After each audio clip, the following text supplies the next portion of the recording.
And sometimes I get my best ideas when I'm just out for a long bike ride and I need to take my mind off of art and I need to think about something totally different that's unrelated. Because if I'm sitting down to do the project, let's say, I'm going to go to the studio and work on the thing. That usually never happens. I never actually sit down and work on the thing.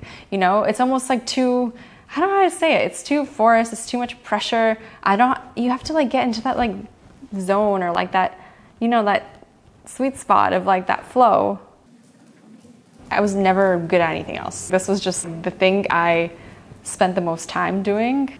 I would spend hours drawing, but then I didn't know how I would turn that into a career. I think that was for me something that I wasn't entirely sure how that would come about.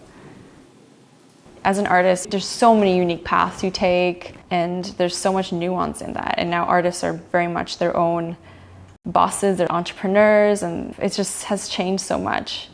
There's nothing wrong with like, you know, having another job while also pursuing art. And I think that's the reality of many artists as well.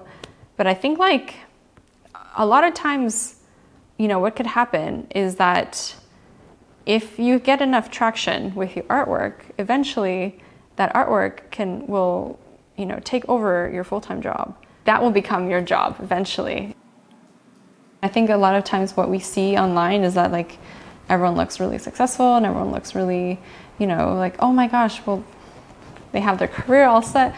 And I definitely think like it's not true. And I think, you know, it's okay to like also like not have it figured out, you know, and I think everyone is on a journey to figuring out what that looks like for them. And I don't know if it's ever a place where you fully get there. I'm not sure.